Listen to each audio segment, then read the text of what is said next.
तो कैसे एनडीए ने बिहार की राजनीति में एमवाई फैक्टर को बदल दिया, यानी मुस्लिम यादव से महिला युवा तक का सफर।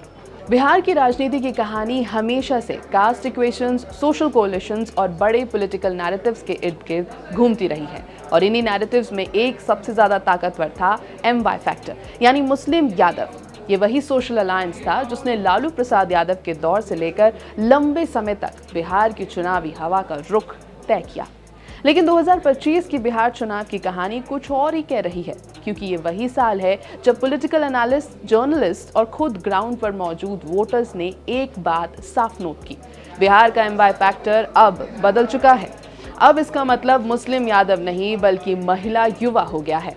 ये बदलाव अचानक नहीं आया, इसकी नींव पिछले 2 दशकों में धीरे धीरे तैयार हुई। और इसी बदलाव की पूरी कहानी समझने के लिए हमें लालू के दौर और आज के बिहार दोनों को एक साथ देखना पड़ेगा। 90 के दशक में जब लालू प्रसाद यादव का पॉलिटिकल राइज शुरू हुआ, तब बिहार में कास्ट आइडेंटिटी पॉलिटिक्स अपने चरम पर थी। मुस्लिम और यादव कम्युनिटीज के बीच जो मजबूत राजनीतिक भरोसा बना, उसने आरजेडी को एक ठोस, स्थायी और लॉयल वोट बैंक दे दिया। ये एमवाई गठजोड़ सिर्फ इलेक्टोरल अर्थमेटिक नहीं था, ये एक सामाजिक आंदोलन की तरह काम करता था। मुस्लिम वोटर्स को पॉलिटिकल सुरक्षा मिली तो यादव वोटर्स को सत्ता में रिप्रेजेंटेशन मिला, और यही कोलिशन आगे चलकर आरजेडी की जीत का सबसे बड़ा हथियार बन गया। करीब 2 दशकों तक बिहार की हर पॉलिटिकल स्ट्रैटेजी इसी फॉर्मूला के इर्द गिर्द सेट होती रही। किसी भी चुनावी विश्लेषण में सबसे पहली लाइन होती थी, एमवाई फैक्टर किसके साथ है। लेकिन समाज बदल रहा था, पीढ़ियां बदल रही थी, और मतदान करने वाली नई पीढ़ी की प्राथमिकताएं कास्ट से हटकर जॉब्स, एजुकेशन, सेफ्टी और डेवलपमेंट पर शिफ्ट होने लगी। 2025 आते आते बिहार की पॉपुलेशन प्रोफाइल पूरी तरह बदल चुकी थी। 35 साल से कम उम्र वाले यूथ की संख्या सबसे ज्यादा थी, और यही लोग पहली या दूसरी बार वोट डाल रहे थे। इनके लिए कास्ट आइडेंटिटी उतनी निर्णायक नहीं रही थी जितने उनके माता पिता की पीढ़ी के लिए। ये वोटर्स पूछ रहे थे कि नौकरी कब मिलेगी, स्किल ट्रेनिंग कहाँ है, एजुकेशन सिस्टम सुधरा क्या, माइग्रेशन कब रुकेगा। इधर दूसरी तरफ फीमेल टर्नआउट एकदम स्टेडी तरीके से आगे बढ़ रहा था। कई इलाकों में तो महिलाओं ने पुरुषों से ज्यादा वोट डाले। 2010 में महिलाओं की वोटिंग टर्नआउट पुरुषों से 3.35 परसेंटेज पॉइंट्स ज्यादा थी। 2015 में ये गैप और बढ़ गया, 7.2 परसेंटेज पॉइंट्स। 2020 में यह अंतर थोड़ा कम हुआ और 5.3 परसेंटेज पॉइंट्स पर आ गया। लेकिन इस बार पहले फेज की वोटिंग में 7.5 परसेंटेज पॉइंट का गैप फिर से दिखा, जो साफ बताता है कि ये ट्रेंड लगातार मजबूत होता जा रहा है। नीतीश कुमार की सरकार ने पिछले 15 से 20 सालों में महिलाओं पर केंद्रित कई वेलफेयर स्कीम्स चलाई। Bicycles, uniforms, school attendance support, self help groups, direct cash transfers, safety और मोबिलिटी प्रोग्राम्स।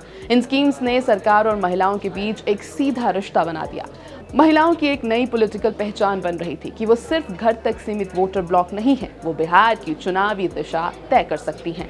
जब एनडीए और बाकी पार्टीज ने ग्राउंड पर ये बदलता मूड, ये बदलता सोशल बिहेवियर और ये राइजिंग एस्पिरेशंस देखी, तब कैंपेन स्ट्रेटजीज भी बदलने लगी। अब पॉलिटिकल स्पीचेस में कास्ट की जगह jobs, infrastructure, safety, digital education, women empowerment, entrepreneurship जैसे शब्द बढ़ते गए। कैंपेन पोस्टर्स में यंग फेसेस और वुमन सेंट्रिक मैसेजिंग दिखाई देने लगी।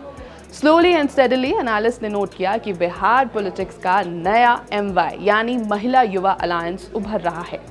ये नया एमवाई कास्ट से नहीं, एस्पिरेशन से जुड़ा है, आइडेंटिटी से नहीं, अपॉर्चुनिटी से जुड़ा है, पुराने लॉयल्टी से नहीं, फ्यूचर की उम्मीदों से जुड़ा है।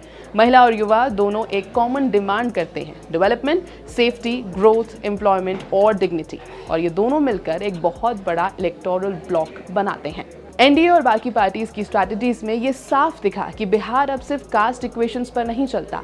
वेलफेयर और एस्पिरेशंस की पॉलिटिक्स उतनी ही मजबूत हो चुकी है जितनी आइडेंटिटी पॉलिटिक्स की थी। वुमेन वोटर्स की साइलेंट पावर और यूथ वोटर्स की लाउड डिमांड्स दोनों ने मिलकर बिहार पॉलिटिक्स को एक नए डायरेक्शन में ढकेल दिया। इस शिफ्ट ने पॉलिटिकल एनालिस्ट को भी रीथिंक करने पर मजबूर कर दिया कि बिहार की स्टोरी अब सिर्फ पास्ट की नहीं बल्कि फ्यूचर की भी है।